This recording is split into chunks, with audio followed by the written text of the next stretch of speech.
Bonsoir Xavier Martinet. Bonsoir Laurent. Alors que tous les regards sont tournés vers le tribunal de Kérouan où est jugée l'Afémène tunisienne, eh bien c'est sur l'université de la ville que plane une menace.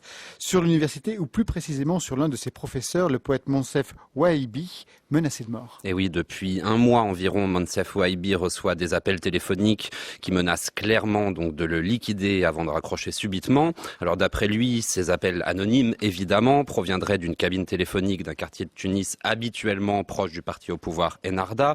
On n'a pas plus d'informations, mais ce n'est pas difficile de trouver la cause de ces menaces puisque Monsef Ouahibi est certes poète, mais aussi militant au parti de gauche Al-Massar.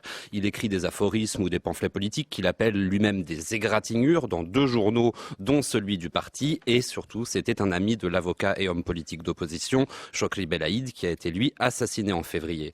Alors, s'il prend ces menaces très au sérieux, eh bien, à plus de 60 ans en tout cas, Monsef Ouahibi, vous allez l'entendre, n'est pas du tout découragé. Déjà, Chokri Belaïd, je l'ai vu quelques semaines avant sa mort, dans un restaurant à Tunis. Chokri écrivait quelques poèmes parfois.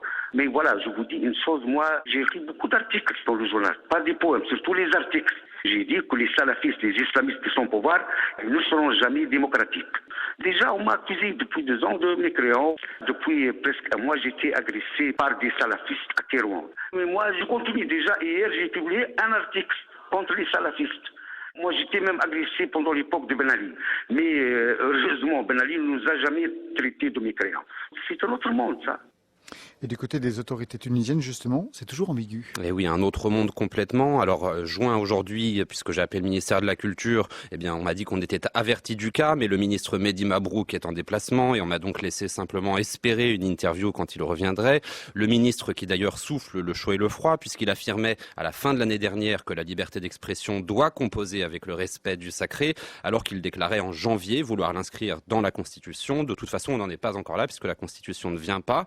Et c'est là qu'un autre poète et professeur à l'université de Moknine, donc à quelques kilomètres à l'est de Kérouan, c'est Aymen Hassen. Lui est carrément passé à l'essai politique l'année dernière avec ce livre au titre prophétique, Le retour des assassins. Pour lui, en fait, sa pensée est assez simple mais claire. Les images brutales de la guerre en Syrie et puis l'arrivée des prédicateurs radicaux étrangers dans les mosquées tunisiennes ont changé la donne et ils ont augmenté d'un cran la violence politique qui a donc conduit à l'assassinat de Chokri Belaïd.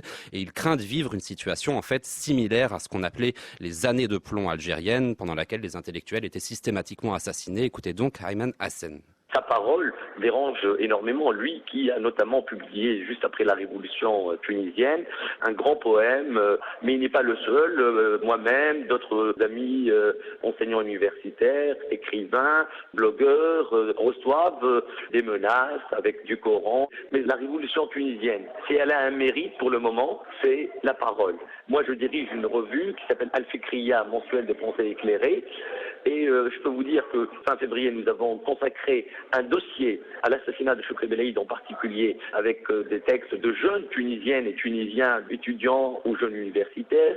Eh bien, les gens ne veulent plus se taire et nous allons nous battre pour notre pays.